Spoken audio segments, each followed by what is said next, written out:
we will go straight to the first conversation, and I'd like to welcome Mr. Florin Talpes on stage to me here. I think this is a special honor that we can have him as a returning speaker to Techsylvania. Florin, please welcome on stage. Come on. Let's have a seat. Yes. So, I think you have been one of the very early stage founders in Romania. So for those of you who don't know Florin, he's been the founder of Softwin in the 90s together with his wife, and has made that one of the most successful Romanian IT companies. And you've spun off BitDefender, where you are the CEO now, I think in 2007, if I remember correctly. Yes. And created that as definitely one of the top 3 Romanian startups, and definitely the #1 in the cybersecurity space. So you've been around in the Romanian startup ecosystem for a very, very long time. So one thing that I want to ask you, a lot of the talks and a lot of the hype lately is around blockchain, artificial intelligence, but I know that you're in the cybersecurity space. So is this still something that's hot, or are all the cool kids moving to blockchain and AI technologies? Cybersecurity is a hot domain, and unfortunately or fortunately, will stay that way for the next 10 to 20 years. And in fact, all these changes in technologies are a kind of driver for boosting the cybersecurity domain. And there are a few triggers, in fact, for the cybersecurity domain growth. One of them is what we name the industrialization of the cybercrime. So let's say the cybercrime became like a professional industry. It's organized, designed, it's performing like a real performance industry. Okay, I'm using these nice terms, but we talk about cybercrime. And the second one, we believe it's as a driver, is working as a driver, these phenomenal changes we are seeing in the technology. And every time we see changes in technology, in fact, we see a high focus on the added value provided, less focus on securing the new environments, the new landscapes. And there is a lot of room. In fact, what we are seeing today is an awakening of the security compared to, let's say, 10 years ago. So you think it's still a very hot topic that you would advise young people to get into? It's a very hot, and it's a lot of innovation. I know that you just mentioned artificial intelligence. For example, we in BitDefender, we are using machine learning since more than 8 years. We haven't been so loud, so today AI is a buzzword, but for us it's something like usual. Okay. How do you see cybersecurity in Romania? Because I know that Romania is famous for having some of the best hackers in the world. So how do you see Romania positioned on the map in terms of cybersecurity knowledge in a competitive environment? I will not challenge your statement, Romania is famous for one of the best hackers in the world, because that's not true, okay? So Romania has a few companies, BitDefender is one of them, working in cybersecurity. Romania, in fact, got some role on the regional level in cybersecurity. I don't know if you're aware, but in NATO, Romania was nominated to somehow manage the cybersecurity transformation of Ukraine. Okay, so we are playing some regional roles. However, looking to the cybersecurity ecosystem didn't develop. In fact, we face a more general issue in Romania. We see a very high diversity in terms of types of domains. The startups are innovating, okay? But we don't see what we call clusters. We don't see yet a specialization. It's like spreading thin everywhere. And let's say the problem we see here is the fact that the speed for, let's say, building the skills and knowledge and going internationally successfully, it's much lower than it could be. So what you're saying, there's a lot of talent, but the ecosystem is not at the development level. Is that where you're getting? It's still early stage. And one of the solutions, let's say, we think about to speed up, it's what we call specialization. Okay? That means seeing in Romania some ecosystems around some domains, could be e-health, could be connected cars, could be robotic automation, could be cybersecurity, but we love to see ecosystems building up. And in our opinion, these, let's say, ways could be shortcuts for Romania to become, let's say, a superpower in a specific domain. Because if we talk today about what's Romania, what's the perception of Romania, it's more about highly skilled people. So who's the superpower in cybersecurity right now? What are the top 3, 4 superpowers in cybersecurity? For sure, you talk about US. US is a superpower. And when you talk about a region, Europe and mainly Central Eastern Europe became a superpower, but is not a specific country. There is a certain concentration in ex-Czechoslovakia. There are a few companies in Czech and Slovakia, Czech Republic and Slovakia, but is more about the region. Aside, let's say, United States, we couldn't name a different country becoming a super cybersecurity power. You wouldn't see Israel as a cyber super security power? Okay. Israel, in fact, talking about Israel, it's a completely different phenomenon there. Because let's say the domestic market and let's say the national strategy of Israel put Israel on everything which is connected to security. It's defense, offense, everything there. So yes, we could name Israel. Israel has in fact today a kind of startup ecosystem related to cybersecurity.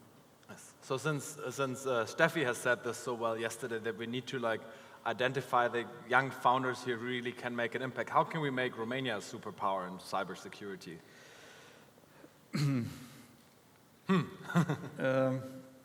We had some talks, in fact, with the ones who were driving the new funds, high-risk funds, so targeting the startups. And we concluded that we cannot influence at that stage, let's say, the creation of a certain specialization in Romania. So what we thought about is what we call the preceding, okay? Is like calling for teams, okay, in special domains, providing some topics to be researched, and waiting for, let's say, applications, files. So it's a kind of incubator, but a kind of incubator that could be driven by a kind of strategic investor. So that's our basic idea here. BitDefender, what's unique with BitDefender is not only, let's say, the fact that we are in the cybersecurity domain, but we have the headquarter here in Romania. What means headquarter here in Romania? That means we have the global product management, the product marketing. We design here the go-to-market strategy. We have the big decisions made here in Romania in how to develop internationally. So there is a lot of knowledge, skills. There are a lot of skills and knowledge here in Romania on understanding the market and how to develop internationally. So putting all this together, the cybersecurity expertise we have, knowledge, and this knowledge of understanding the markets and designing and execute expansion strategies, we intend to create a kind of incubator for cybersecurity. That means we'll start a call for teams to act in cybersecurity. We have a list of topics. We'll share a list of topics, in fact, of what we call hot domains in cybersecurity, and we invite teams to come up with the kind of, let's say, designs specific enough like to be patented, okay, or with some proof of concept. So first of all, I think we had a quick chat before. I would really like to thank you for putting this together, because I think it's very unique that entrepreneurs here in the market try to help young startups and push them. So I think this deserves a round of applause for putting together an accelerator in Romania around cybersecurity. So hopefully this can help us to become a superpower in cybersecurity here. and can be a first step to create like other companies at the scale of a BitDefender, which is of course a remarkable success story. But what exactly are you intending to offer those startups? What's kind of the value that you want to provide them? Is it more like you want to like invest and give them some funding, or what's kind of like the benefits that these companies from this accelerator/incubator would get? Yeah, 5 years ago we could say that, let's say, what we miss mainly in Romania is funding, but today is not that. Okay, in our opinion, okay, when evaluating the market, if you're active enough, you could find the funding. So what we believe we can offer, and that's the key point here, is mentoring. And mentoring on what? On validating the technologies, understanding the positioning of those technologies in the global market, design the go-to-market strategy, the plans, and so on. So it's about sharing some of our knowledge with these teams. And this is a high added value we can provide. It's not about the funding. Yes, we can provide funding, and we plan to provide funding, but that's not the key point here, okay? So, in fact, we can provide everything needed to execute, to perform, including the workspace and so on, but mainly the key point is the mentoring, the coaching on those topics. So before we go on to some other topics, how can people in the audience that are interested learn more about it? As like you said, like there's a call for applications coming out. So. In fact, what I'm doing now is more a teasing, okay? Because we'll start by 1st September and make that public, and will be a kind of guideline for applying. Okay, great. So one thing that I want to explore further that we talked a little bit earlier today about is like most Romanian companies have the success model, they have the engineering team here because that's very strong, but then once they reach a certain scale, they move the headquarter out of the country, right? That's for like many companies, their success model that they operate in Romania.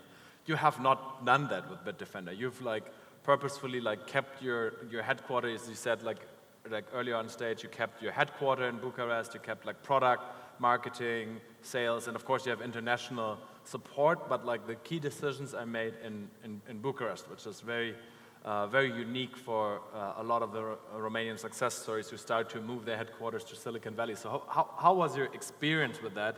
What would you advise to young founders in the audience about that? Looking to what are we missing here in Romania to become successful globally is not about the technical skills. So looking to the technical skills, for sure, we are highly competitive. So looking for different technical guys all over the world, the Romanians could be as competitive as the best ones are. The issue we are facing is related to the business skills. So talking to a lot of young entrepreneurs, something that hits you, it's, let's say, the fact that we don't have a school here, whatever, okay? The domestic market is delivering very few skills and knowledge on the business side. The education system doesn't provide that, doesn't build that. It's about understanding really the market, understanding the hot topics of the market. Because sometimes we as Romanians, we start to innovate, but on something that is peripheral. Is not something that could become, or it's part of the mainstream in terms of innovation, okay? And we don't know to go internationally. We don't know to develop. We are short on that kind of knowledge here. So you're a mathematician as trade, right? You're not like a businessman by university education. So how did you manage to get those skills? Learning. Okay. Learning, and of course, you can learn a lot from the other ones. So my first advice to every young entrepreneur in the tech domain, and I'm talking about the tech because when you're in the tech, normally when you're innovating, your target is the global market. It's not about the domestic market. So my first advice for everyone is look for people who have the experience of understanding the global market, understanding how to go globally, and give some of the shares of your, let's say, company, and get some of these, let's say, senior people being part of your advisors board or whatever, being your coach or whatever, but somehow be part of the knowledge that person has. So ideally, you could find a Romanian. It's tough to find. There are only a few which have that knowledge. Could get outside of Romania and get someone to coach you. This is my first advice, because mostly looking to the roots of the failure, most of the failures are related to the business skills and knowledge, not to the technical side. Because don't forget, when you are innovating, so when you start to put your resources in working to something, the first question is that a real problem? Is that a mainstream problem in the market? So once you solve that, you'll have the market. After that, okay, how do you position that? For sure, there are different other teams that are thinking to the same idea. Maybe they are designing the same technology. How are you going to design your go-to-market and so on? These are key critical questions, and you don't have the right answers, you could fail big time. So one of the top things that I've learned since being in Silicon Valley is that like aggressivity, this like kind of speed is one of the key defining factors that like, I mean, it's what you said exactly, right? A lot of entrepreneurs believe they have a very unique idea, but the reality is 10 teams around the world are competing against you on the same thing. So how do you think we can like enable people here to get this speed and the aggressivity to move fast and be the first one? So what's your thoughts on how to accomplish this from here? This is, in my opinion, very related to the funding topic, because let's say we see that kind of mindset, and Silicon Valley is part of that, of you don't pay attention to the profitability, to the profit you are generating. You pay the full attention, 100% of attention to getting the market share, grabbing the market share. So getting that market share as fast as possible. It's about the opportunity window, okay? So there is a lot of thought in terms of opportunity windows, exactly based on the fact that there are different teams in the world working at the same topic. Is not necessarily the one who's designing the best, but could be the one who's executing the best that could win the pot, okay? So it's about speed, opportunity window, and speed, but that's related to spending. So you need to have the spending, which is, okay, not the best frame for Romania, because for spending some time, you need a lot of money to spend. Just to understand, for example, getting, if you are in a B2B space, so you are selling to the enterprises, just getting on your board a sales guy in US, that could cost you $300,000 to $500K, okay? That's, okay, it's a little bit more than you can raise now in terms of funding in Romania. So with the usual funding here, with 3 to 5 million, you can get 1, 2, 3 people like that, okay? So you have to somehow be on the radar of the real funds, the ones who can support you with big funding very fast.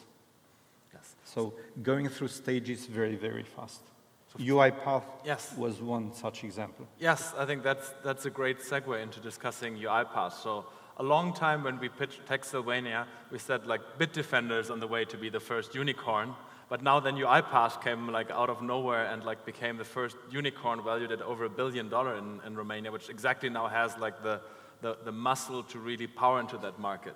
So what's your thought on that? Are we going to see, because in the US you always see like this fights between like, I don't know, Zuckerberg versus like Tim Cook or so, and are we going to see like a BitDefender versus UiPath like fight version, or what's your thought on that? Okay, so first of all, let's say 2 years ago, 2.5 years ago, when we started to promote the idea of specialization for Romania.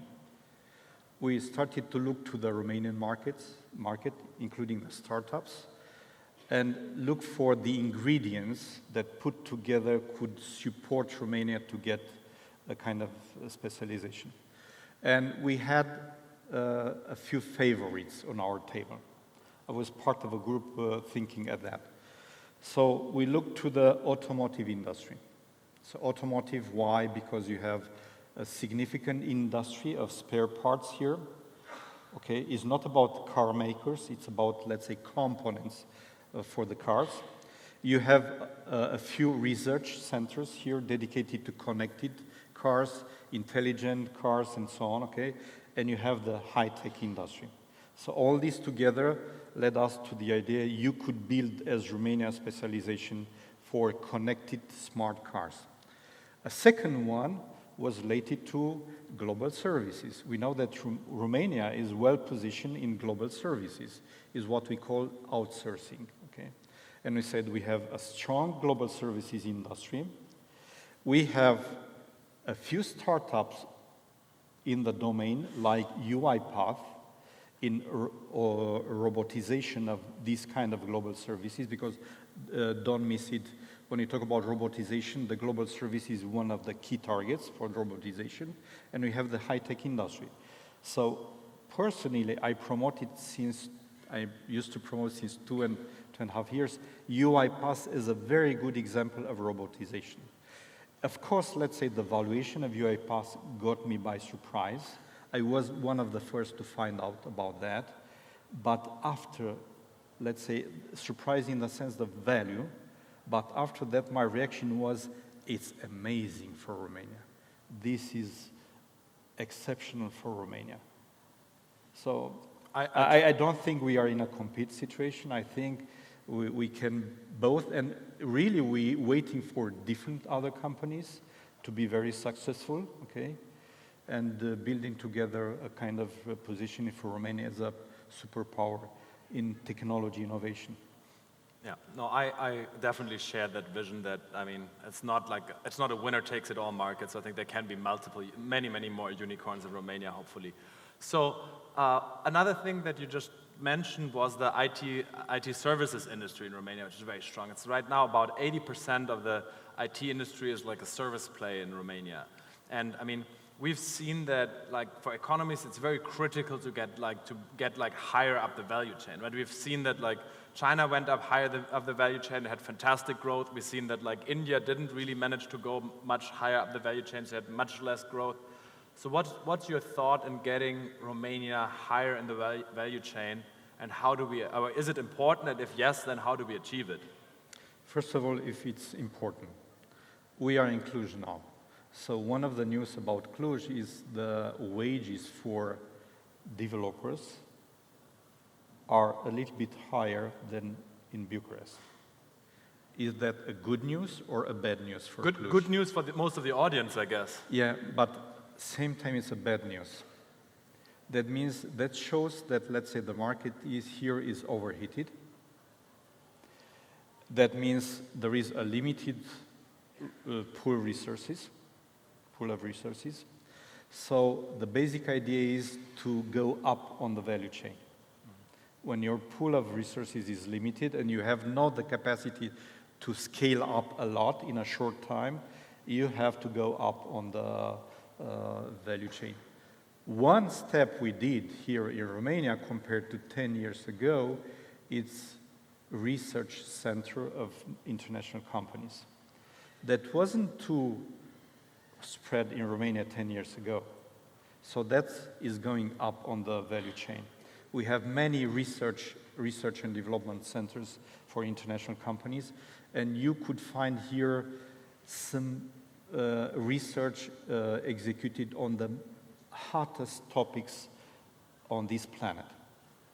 So that means in the last 5 years especially, to the Romania was made a lot of knowledge transfer. So we went up on the value chain. What's next? Now, we'll find that even with the R&D center, still the pool of resources is very limited, okay? So we have to go up. Going up means innovation. That means, let's say, startups in the innovation, technology innovation there. Here comes our idea with the incubator, because we said, okay, there are some projects of incubating, but let's go with cybersecurity. We have our interests here, of course. We are supporting other companies to do that. Okay, if they have a specialization, they have some kind of headquarter here in Romania, or they can share knowledge on how to understand the market, how to go internationally. Try to set up such kind of incubators, okay? Once again, sharing the knowledge you build on understanding the international market and support different startups to benefit of that. So I studied lately a lot of like economic cycle theory, that everything goes through boom and bust cycles.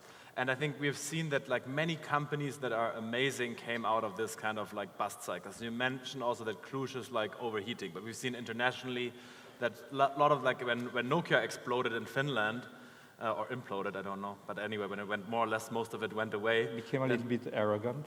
Yes, and then like, but after that, the great thing is a lot of like startups happened out of that, right? Like Supercell, one of the most valuable unicorns in Finland, Rovio, and a lot of other companies got created because these people all got very comfortable at Nokia, and then like when a lot of that went away, a lot of startups sprouted. So do you think we need to have this sort of crisis in Romania before it will go up, or are you optimistic that it will go up straight like from where it is? Because right now it's been booming for many, many years, right? Since I'm in Romania, I think it has been going only like up every year.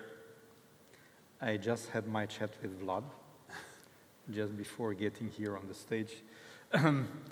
My view here is it going well now? Is it going very well?